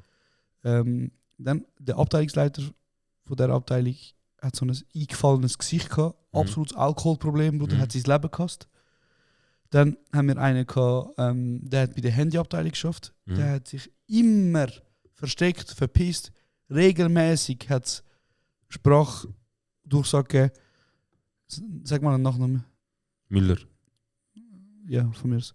Müller, GSM-Abteilung, Müller in die GSM-Abteilung. Dann hast du ihn irgendwo gesehen, wie ein Huhn vorgekommen. Oh ja, scheiße. Irgendwo hat er sich versteckt, irgendwo hat er pennt, Bro. Leben gefickt. Ersten Tag, ich bin dort angekommen. Nachher haben sie mir halt das Hemd gegeben und haben gesagt, ja, jetzt, du schaffst in der Fotoabteilung. Ja. Wie sie haben mich gefragt, was sind deine Hobbys? Ich so, ja, ich interessiere mich für Film. Also du schaffst in der Fotoabteilung. Ich habe noch keinen Tag in meinem Leben irgendwie ein Verkaufstraining gehabt. Nichts. Ich sage nicht, du musst einen Bachelor haben für das, aber erklär mir ein bisschen. Sie hat gesagt, verkauf Kameras. Dann habe ich gesagt, ja, wie soll ich umgehen mit Kunden? Wenn sie... so, wie soll ich das kaufen? Sie können Fotos machen mit dem Wild. Er so, kannst du lesen? Sagt er mir. Ich so, ja. Er so, da ist ein Schild, da ist ein anderer Schild. Lies das vor, nachher lies das vor und sag Unterschied. Bruder, ich dort, sie mich fragen, was ist der Unterschied von dieser Kamera zu dieser Kamera? Ich so, ja, der hat 8 Megapixel, der hat 12. Ich sag jetzt mal, der kann das und das, wirklich so ja, Bullshit die ganze Rappen, Zeit. Einfach irgendwie so ein Rapper, Bro. Dann habe ich mega lang oft allein in der Abteilung müssen arbeiten. Und ich hatte die wirklich wie ein Hund, wie ein geschlagener Hund, habe ich sie angefleht, darf ich bitte bei euch Lehre machen? Weil daheim, meine Mutter hat gesagt, ja, das ist ja der Sinn vom Praktikum, dass du noch genau. eine Lehre machst. Ich kann dafür eine Lehre machen. Ja, das Lehre, fast korrekt. Und dann, Bro, und der Chef, ich sage jetzt mal seinen, nein, ich kann jetzt nicht natürlich, nein. Auf jeden Fall, Italiener, sag er ist Italiener gewesen, der war sonst, Bruder. Ja, auf jeden das Fall. ist lieber die, Bruder. Bruder, ich weiß nicht, wieso, Jungs. Es geht, ich kann einfach pauschal, Bro. Ich kann einfach... Eigentlich gut, der Punkt, Bruder. die Italiener nehmen so Jobs weg. Ja. Bro, ich sag dir ganz ehrlich, entweder sind Italos maximal rechts oder maximal chillig. Es geht nicht dazwischen. Der Pisser hat mich nicht mit dem linken Arsch angeschaut, Bruder. Wirklich. Ich habe ihn 5-mal ich habe gesagt, darf ich bitte Also, ja, beweis dich erst Also, mal, es sind nicht die Enkel, die Pizzeria machen und so meine Jobs wegnehmen. Also beweis dich erst mal, mach mal das und das. Hey, okay, Bro. Ich habe geschafft. In der anderen Zeit, Bro, wir haben einen Lehrling gehabt dort, der hat ständig PS und so. Es hat so links von der Kasse hat so Spind gehabt, die außerhalb vom Laden waren. Der hat ständig die Geräte genommen, die PS, hat sie in seiner Mittagspause in den Spind rein da, abgeschlossen und über Nacht den Spind aufgemacht, hat die Sachen geklaut. Scheiße. Er hat auch seine Lehre verloren, egal, geile sich Shoutout, Bro. Er weiß genau. Ja. Auf jeden Fall. Nachher habe ich Ding bekommen. Schnuppertag bei der Swisscom. Ja. Ich alle am erzählen, ey Leute, die alle mich am psychisch peinlich. Einer hat es von denen, wo immer beim Nachtessen, er ist immer 10 Minuten vor alle 4 abgekannt, ist er rausgegangen und ist gerade links beim Hinterausgang, hat es ein Resti gehabt und er ist immer beim Schaufenster geguckt. Mhm. Sobald du durchlaufst, hat er so gewunken, komm mit mir hängen, komm, Ja, ja. welche Kollege gehabt. Bro. Und darum, wir sind dann immer so auf der anderen Seite aus, damit er uns nicht sieht. Egal, auf jeden Fall, ich habe ihm erzählt, ey, ich habe Schnupper, ich habe Bewerbungsgespräch gehabt und so. Es ist glaub, gut gelaufen. Weißt du, was er mir sagt? Ich glaub's, ja. Er so zu mir. Hast du Bewerbungsgespräch gehabt? Ich so, ja, voll. Was hast du für einen Handyanbieter? Und ich so, ja, Sunrise. Er so, hast du gesehen? Ja, die nimmt dich nicht. Die nimmt dich nicht. Ich so, warum? Er so, Einfach- ich habe noch einen Kollegen gehabt, der hat Lehrer nicht bekommen wegen dem. So ein Pitch. Bro, einfach so ein erwachsener, gestandener Mann am Biffen gegen 15-Jährige, Bro. Bro, einfach Was mit ist das? Levelfick. Nachher habe ich dann, wo sie mitbekommen haben, dass ich Bewerbungsgespräch hatte, haben wir das nachher umgegangen. Ja. Einen Tag später ruft er mich im Büro und sagt mir so, da, und tut mir auf den Tisch Ding anrühren. Vertrag. Also gratulieren. Ich so, ja, hey, ich würde gerne noch warten, weil ich habe eine Option bis Swisscom und so. Ich weiß nicht, ganz genau, so Jungs kann Lehrangebote bekommen, so, aber ich weiß nicht. Dann hat er mir gesagt, ja, ich wollte bis morgen eine Antwort. Also ich so, also ist gut. Nächsten Tag habe ich die Kündigung vorbeigebracht, ich bin klopfen. Besser ist. Ich so, hey, ich würde gerne meine Kündigung geben. Er schaut mich so an, er nimmt, unterschreibt, er so, verpiss dich. Ja. Dreckige Wichser, Bro. Ja. Nutterkind. Ganz viele lustige Geschichten erlebt dort. Einmal haben sie, ich habe immer in der Abteilung, wo Fernsehen verkauft hat, arbeiten, weil das waren die coolen gewesen. Ja. Und ich habe immer gesagt, darf ich mal einen Tag dort arbeiten und ich würde dort gerne bedienen. Bro, in Saturn hat keine Kunden gehabt, aber ich habe am Tag mit 6 Leuten geredet. Und nachher haben sie mir gesagt, ey, sie haben mich so gerufen hinterher, er so, ey, du darfst heute da arbeiten. Und ich mich am freuen, aber ich habe runterrennen. Shit, Level up und so. Ich so, geil, Jungs, danke. Also, wir haben dort hinten ein Problem, das deine Aufmerksamkeit braucht. Ich gehe hinterher, ich sehe einfach am Boden über den anderen geschissen. Ja. Einfach, ich weiß nicht, ein Hund oder ein Mensch. Und sie so, ja, kannst du es aufputzen? Ich habe schon ein paar Mal gesagt, ich würde gerne so einen Monat haben, wo ich so eine Woche, ich überlege mir, man, eine Woche Taxifahrer, einfach Uber machen. Oder geil. Eine Woche im Verkauf. Oder geil. Bro, einfach, eine Woche ist, glaube ich, schon geil. Weil wenn du weißt, du schaffst dort 8 bis 5, 4 Jahre oder so. Bro, jeden Morgen, ich wäre so. So, mit der Knarre, ein Dings. Wenn das mit Wort, ich kann nicht schaffen. Wenn nicht. Und deswegen, Bro, schon nur, also, zum Beispiel, der Eros hat ja Sunrise geschafft am Flughafen. Das war ganz schlimm. Sunrise? Bro, so. Ganz schlimm gewesen. Ja. Also, Bro, 50% von meinem Job ist einfach gewesen, erklären, wieso, warum Rechnung gekommen ist. Ja. Also, Leute sind einfach gekommen, mit so einem Stapel auf den Tisch. Warum? Ja. Einfach, warum? Bro, im Handy das ist ganz lustige Szene. Ja, wirklich, Leute sind gekommen und mir gesagt, du hast gesagt, das ist wasserdicht. Mhm. Ich so, Bruder, ich habe nichts gesagt. Ja. Mal, ich habe mit dir geredet. Ich weiß noch, vor 6 Monaten, am 7. Abend, Ja. ich habe mit dir geredet. Oder Bro, sie haben in den Laden und einer, Bro, das ist auch oft passiert, wo ich noch das geschafft habe. Sie kommen mit dem Festnetz, oder mit Router, Bro, von daheim Ja. und sagen, mein Internet geht daheim nicht. Und ich so, ja, da müsst ihr Hotline anrufen, weil ich weiß nicht, Ja. ich kann nicht auch den Router da einstecken Ja, und voll, dann sag ich, es geht. es geht. Ich bin aber bis komm nicht. Also du gibst mir keine Hilfe. Also ich bin jetzt umsonst da gekommen. Für was bin ich im Laden? Ist doch euer Laden nicht. Kann ich doch nicht mich bei denen lassen. Oder beim Reden die ganze Zeit auf meinen Namensschild schauen. So, und Augen am zusammendrücken. Ist Und nicht ich so- eins zu viel. Ich so, was wollte ich machen, Alter? Scheiße. Woher kommt der Name? Mein Nack. Bro, einmal, wegen Pete Chef und so. Genau, einmal, ich habe Ausbildung gemacht in so einem toxischen 10 IT-Betrieb, wo so eine.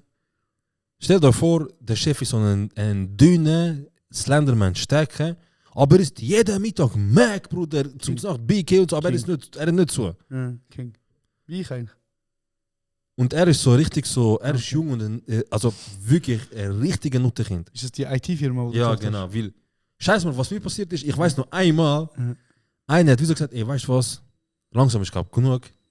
Ich gehe weiter. Erstens, besser gehe ich weiter von da.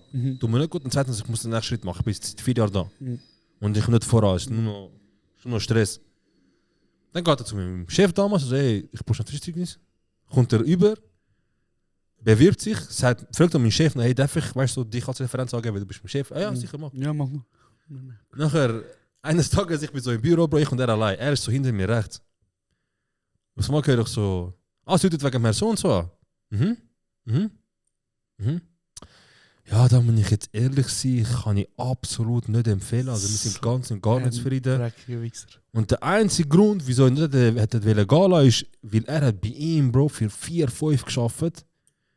Wie er ihn angestellt hat, also der Typ hat keine IT-Ausbildung, aber er so, weißt, ich liebe Informatik, ich lebe Informatik, das ist meine Freizeit. Und wenn du willst, kannst du gerne zeigen, weißt, dann hat er ihn so ein bisschen arbeiten und gemerkt, der Typ hat wirklich Know-how. Bro, weißt du, das heißt 4-5 als Informatik? Nix. Bro, Kaffee verdient mehr oder so, man. Weiß ich nicht, ich habe jetzt aber weißt du, was ich meine? Auf jeden Fall. Und er hat ihn einfach nur noch wollen, solange es geht, binden, wie es nur geht. Und das Lustige ist, x Jahre später hatte ich einen neuen Arbeitgeber gehabt und wir hatten einen Kunden gehabt. Und der Kunde hat einen internen Informatiker gehabt, weißt, wo wir können kontaktieren, falls etwas ist. Einfach er. Geil. Ich so, hey, wie bist du aus dem Loch rausgekommen? Ja. Er so, du, schau, ich kann ihm einfach auch anfangen, die Spiele zu spielen. Ich habe ihm gesagt, ich weiß auch über dich. Und du willst was selber schwer machen, ich auch. Weißt? Und das ist ja der, wo ja seine Freundin von Wind ist. Ja. Und wo mir Sachen angeboten hat. Ich könnte auch sein Leben ruinieren. Aber ich ruiniere es erst, wenn ich ihn gesehen habe. Ich habe gesagt, ich tätsche, wenn ich dich gesehen habe. Ich habe in meinem Leben gesehen, ich tätsche dich. Und ich weiß ganz genau, wie ich das sage, ich muss auch zum Kauf. Weil Menschen, die nicht führen können, sollten nicht führen. Oder Menschen, die nicht führen können, sollten nicht Leute ausbilden. Ja, fair. Wenigstens das. Weil ein Erwachsener kann wenigstens sich wehren, wenn etwas ist, das passt ihm nicht, er recherchiert sich, er informiert sich, er weiß ein bisschen mehr. Aber jemand, der in der Lehre ist, der Praktikum macht, und dann tust du gegen den, also bitte. Ja, fair. Bitte. Wirklich fair. Das ist noch vorher, weil ich erste Sache fragen, ich habe vergessen. Hey, ist, glaube ich, ein bisschen lang, aber ich kann es mal anteasen. Weil ich habe etwas gelesen, wo du mir sicher kannst sagen oder du mir kannst erklären. Was kommt jetzt so? Ich sage TikTok. Was heisst Ziehbau? Spaß. Hey, Presse. Ich weiß es nicht. Okay. Ziehbau. Weißt du nicht? Oh mein Gott, so ein Boomer. Nein, ich weiß nicht. Egal. Weißt du wirklich nicht? Ziehbau nicht, Bro. Verarschst du mich? Ich schwör, sag's nochmal. S-Y-B-A-U. Nein, Bruder, was ist das? 6-7, weißt du auch nicht? Okay, das schon, ja. Okay. Krass, Bro. Ja, ich habe jetzt checken, also. Ich bin jetzt in so einem Alter, wo Jugendsprache schwierig wird. Ja, wo fragst du, Bro? Was heißt das? Ja, wirklich. Was bedeutet das? Wir haben über dich gelacht. Nachher höre ich 6-7, dann fangst du an, weißt du, weil du erwachsen bist, was ist dann lustig? Ja. Also, los jetzt, Bro, ich habe eine Frage an dich. Kannst du mir Smash? Kannst du mir erklären? Ja. Figo? Luis. Figo Transfer von Barca zu Real. Nur kein Transfer. Erzähl mir mal. Ich weiß nichts darüber. Erzähl mir mal. Stell dir vor, der Gusti. Ja. Stell dir vor, der Gusti ist immer links gewesen. Ja. Und Mann wird rechts. Nein, aber jetzt ehrlich, erklär mir. Figo ist ein Spieler. Ja. Und Real und Barca sind zwei konkurrierende Vereine. Genau. Rivale. So. Rivale, ja. Und Figo ist bei Barca gewesen. Ja. Ja, soll ich es erzählen? Ja, er ist bei Barca gewesen. Nachher hat er das gemacht, was du nie machen als Profifußballer. Du gehst nicht zum Rivalen. Du gehst nicht. Du gehst nicht. Das ist nicht so ein riesiges Ding von dem Verein, von der Vereinsgeschichte so. Leider gibt es halt zwischen Barca und Real gibt es jetzt nicht extrem viel, aber es gibt. Aber zum Beispiel, ich weiß auch nicht, man. Es gibt sehr viel so, wo weißt du, wie nachher gekasst werden und so weiter, weißt du, so, wo richtig so. Ja, weil du musst dir vorstellen, Bro, du kommst zu einem Verein, wo Tausende, Zehntausende, Hunderttausende, Millionen von Menschen dich anfangen zu lieben und dich vergöttern und alles Mögliche und alles von dir schauen und dich pushen und dich lieben und dich geil in sich finden. Auf einmal tust du wie so rückkehren. So auf einmal, du findest einfach, okay, ist geil gewesen, aber ich mache jetzt den komplett wildeste Shit, den du nicht darfst machen. Und hat das noch andere Geschichte mit sich gezogen? Oder ist es nachher so gewesen, okay, Figo ist jetzt real und ist jetzt easy, oder? Ja, natürlich ist einfach, Bro, natürlich ist er nie so groß so, ich meine, gegen Barca gespielt hat und so, ist halt nie eine gute Stimmung gewesen, weißt du, aber Bro, es gibt halt Spieler, die sehen das nicht so deep, wie die sagen, ja, Bro, tendenziell ist einfach nur für mich Brot verdienen. Für mich ist es nicht so deep, wenn er mir mehr Lohn gibt, ich gehe. Krass. Wieso, was hast du gesehen? Ich habe nur mal so gesehen, irgendwie, das ist der schlimmste Transfer. Nein, es gibt schon viel Schlimmer. Er ist, also, gut, ich rede auch, ich habe es nicht erlebt, weißt du, so, ich bin nicht irgendwie 8-6 oder so, weil hätte ich vielleicht etwas anderes gesagt. Es ist immer so Aufnahme von dem, wenn du so Dings ist, aber es gibt viel Schlimmer. Es gibt ganz, ganz viel Schlimmer. Jenste Schlimmer. Was du nicht machen sollst, wo es geht. Aber es gibt, wenn du so willst, mit Jim im Fußball und so, es gibt einen Spieler, so ein Engländer, der ist ein richtiger Bastard vom Feld. Harry Kane! Nein, okay. Der hat Joey Barton oder so geheißen. Joey Barton und so. Ja. Und dem ist egal gewesen, gegen wer und gegen was, wenn du gegen das Problem hast, er ist immer persönlich geworden. Immer persönlich, immer scheißegal gewesen. Immer scheißegal. Er hat mal gegen den Ibra gespielt und Ibra ist so einer, weißt du, wo nicht so kannst so einfach so provozieren und so. Und Ibra hat eine große Nase. Und sie spielen gegeneinander, weißt du? Und der Ibra macht das Goal. Nachher der andere so, der Ibra sagt so, jetzt bist du ruhig, weißt du, er ist vom ganzen Feld, also jetzt bist du ruhig und so, ich habe jetzt. Und der andere so, er so die ganze Zeit, Nase abzeigen. Er so,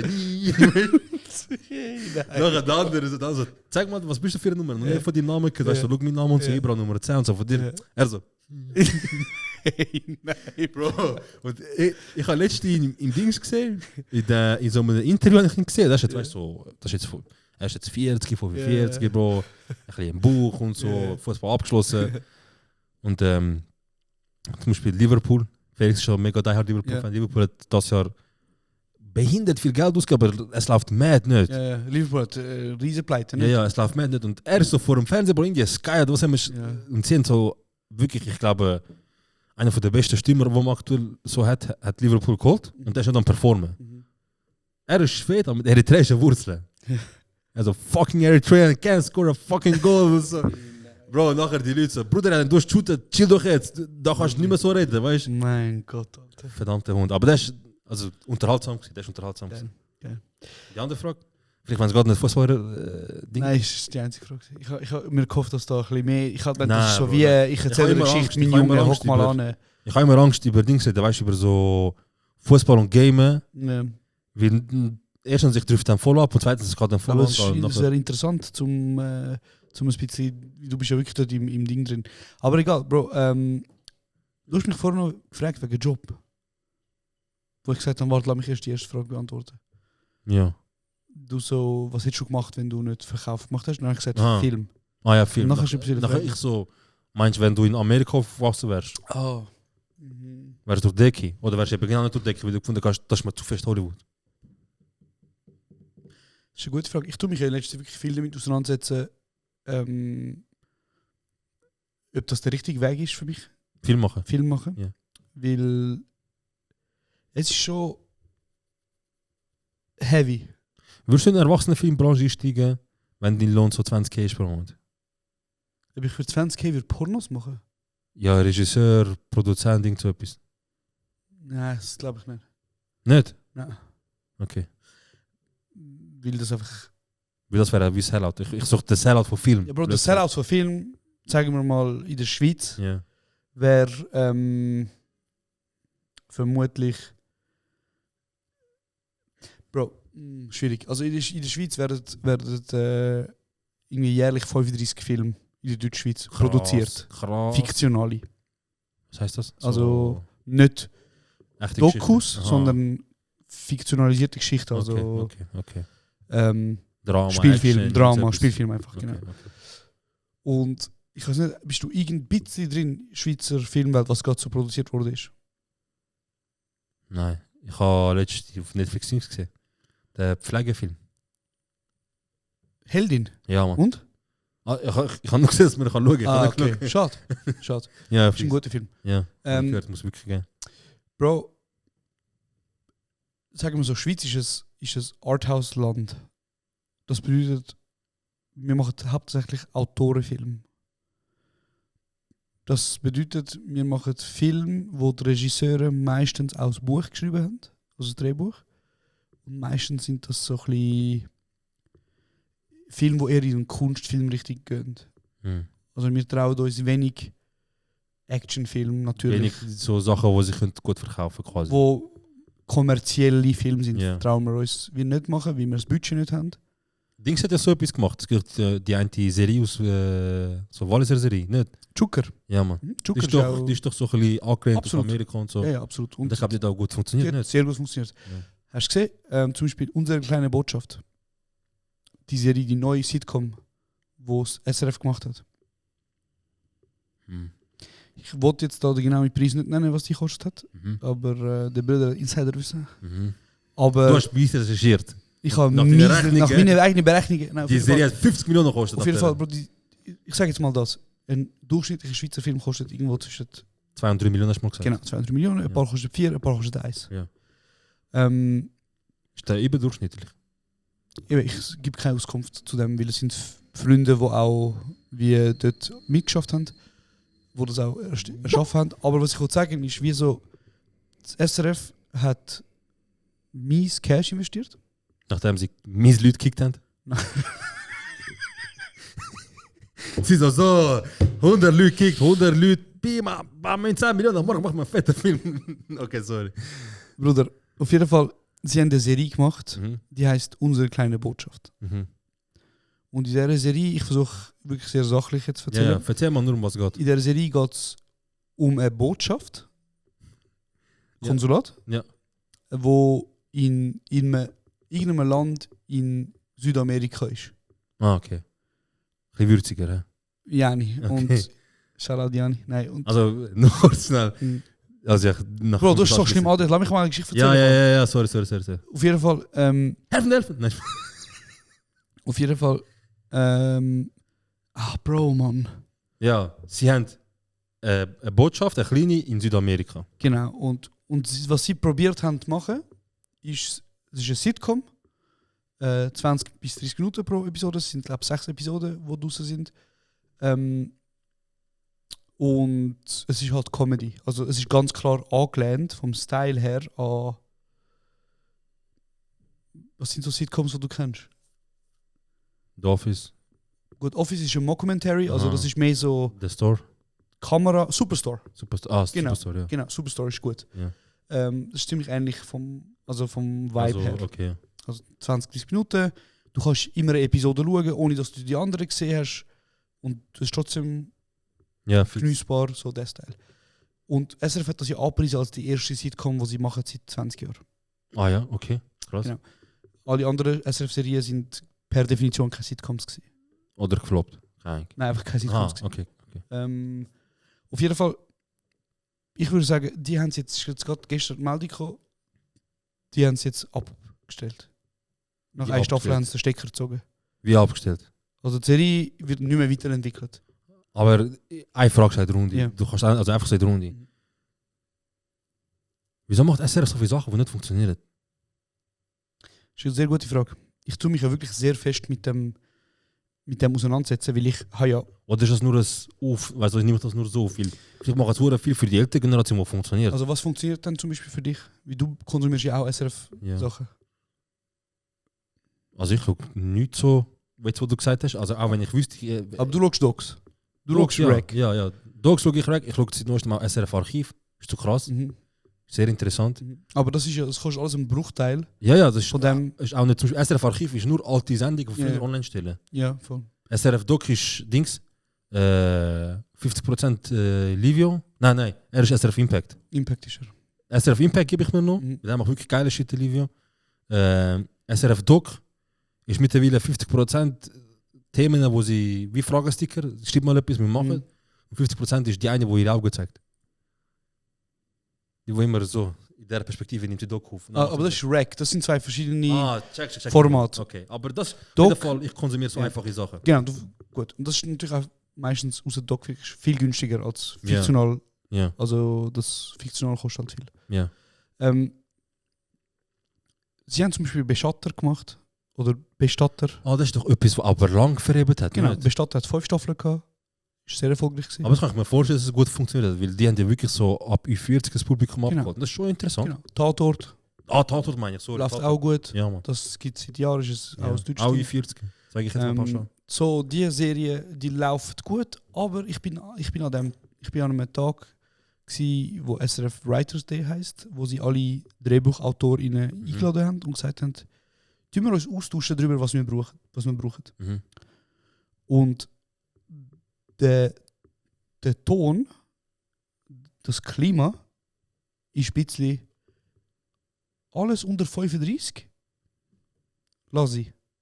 Also unter 35. Also jeder Content, wo man grundsätzlich für die Gruppe, Altersgruppe unter 35 bis 35 macht, Ah. lass ich. Aber wenn du mit so etwas kommst, musst du gar nicht erst. Ja, okay. Das schaffen wir gar nicht. Ja. Also weißt du, weil sie sagen halt, wie sollen wir gegen die grossen Streaming-Dienste ankommen? Ja, aber schwierig gegen Join. Shoutout. Aber weißt du, was ich meine? Ja. Sie sagen, wie sollen wir gegen die grossen Dinge ankommen? Weil es geht nicht.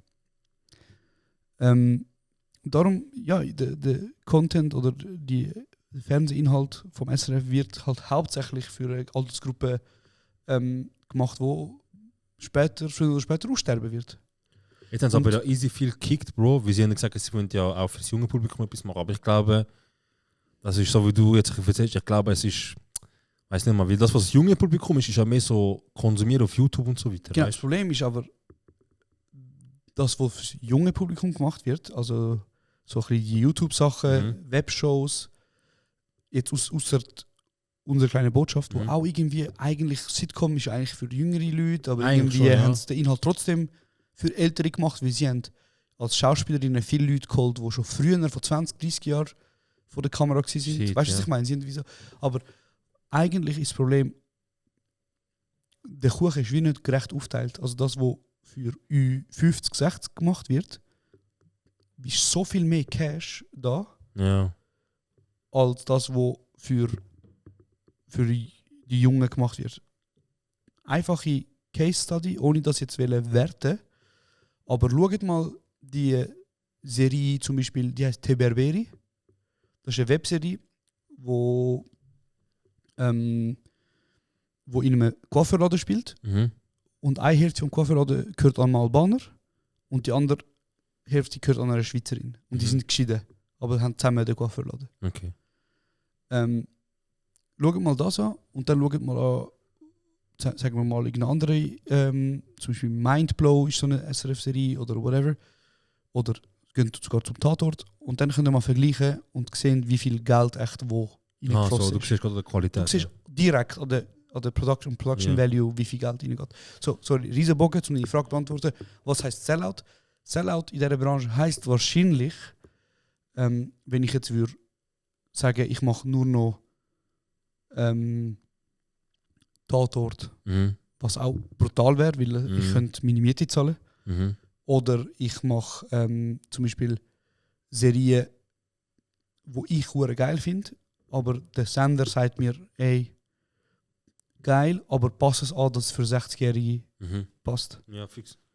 Das wäre wahrscheinlich Sellout. Oder es gibt viele Schweizer Regisseure, Männer, die jedes Jahr einen Film machen, die das irgendwie schaffen, aber halt langweilige Filme. Ja. Das ist schon krass, man, dass wir...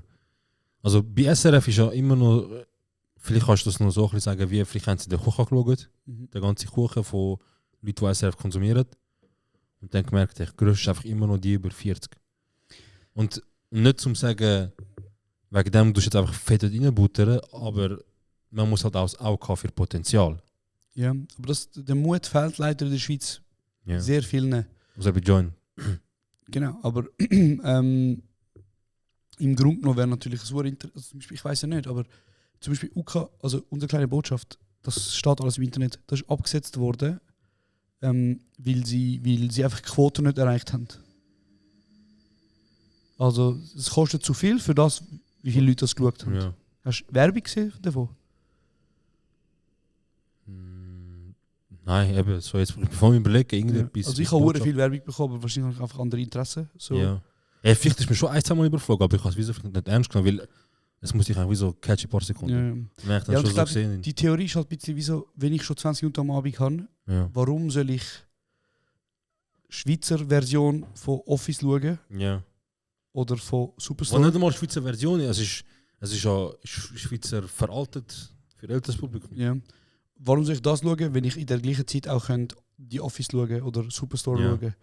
Aber eben, ich würde gerne Schweizer Content schauen und ich würde mich auch freuen, wenn ich langfristig in der Schweiz kann bleiben und in der Schweiz kann Serien machen, weißt du? Ja, weil das Ding ist, Bro, Deutschland, nachher höre ich gerade auf, Bro, aber Deutschland ist uns um Jahre voraus. Ja, aber das ist, also bei Unterhaltung, das ist um Jahre voraus. Das ist also schon nur wie viel, schon nur die Musikindustrie, schon nur wie viel es Talent Dings jetzt mittlerweile geht oder so Talentshows, die nur auf Rap bezogen sind. Nur auf Rap. Ja, genau. Aber die werden ja... Es gibt 3-4. Aber das sind ja nicht einmal Shows, die vom Öffentlich-Rechtlichen finanziert werden. Das sind alles... Also beim einen kann ich sagen, weißt du, wo diesmal dabei ist, beim Prototyp Rapstar, dort kannst du vielleicht argumentieren, dass ein PA Sports, dass ein Massiv, ein Sido dort sind, die Cash haben, aber das sind immer noch Leute, die von der Branche kommen. Genau. Also nicht irgendwie jemand, der sagt, ich will eine Show machen, weil ich sehe da Potenzial, ich butter euch Geld rein. Ja. Sondern jemand, der vom Fach kommt. Und bei den anderen, Bro, sind einfach Jungs wie du und ich, die das aufgegriffen haben, gemacht haben, und die machen das so gut, dass sie so gut Anklang gefunden haben, dass die jetzt eben Millionen von Views auf Spotify, YouTube auch Views und so. Und was sind wir bei Musik? Wir sind immer da bei Kantönli-Geist, weißt du? Ja, Bro, aber das ist nochmal eine andere Diskussion. Was ich wollte sagen ist, zum Beispiel in Deutschland wird das Geld im Öffentlich-Rechtlichen, also von Funk oder was weiß ich, wird investiert. Aha, ja. Auch in migrantische Perspektiven, in junge Perspektiven. Weißt du, was ich meine? In der Schweiz, Bro, unmöglich. Nein. Das Geld fließt in die Kasse für Filme, wo du und ich und andere in unserem Alter und Jüngere niemals werden schauen. Aber ja, sie müssen halt jetzt irgendwie Leute finden, die ihnen helfen, die ihnen zeigen oder Impulse geben, was gut wäre, was nicht gut wäre. Aber es gibt ja viel Talent in der Schweiz, wo das auch könnten.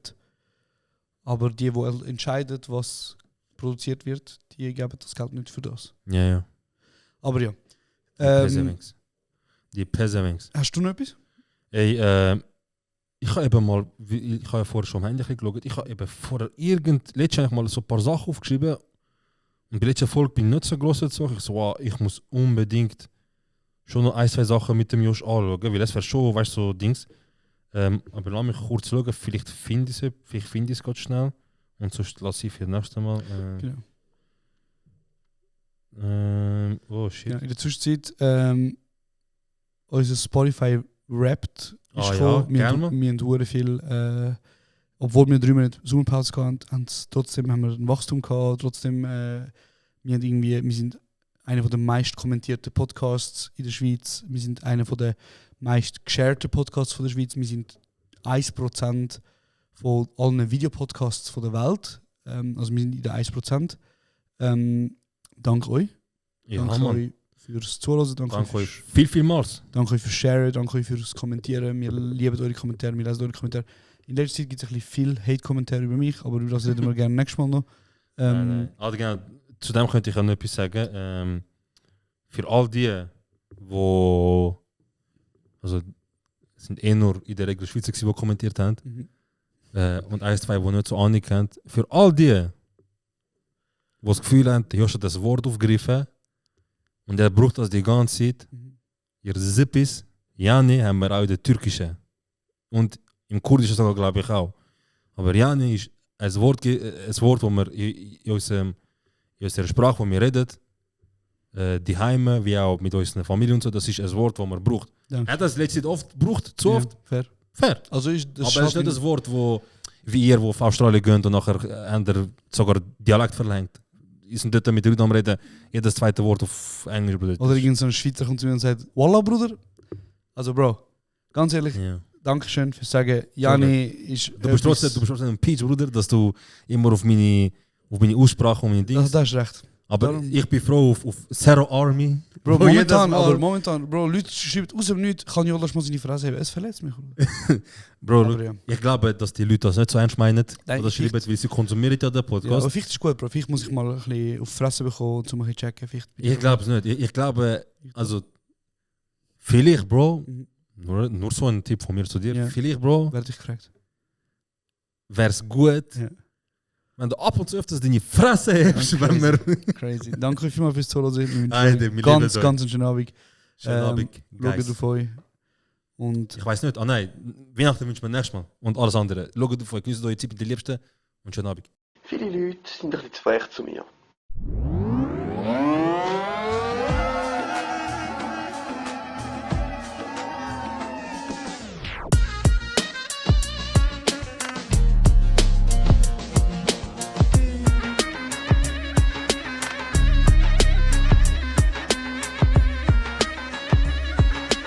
Das ist kurz und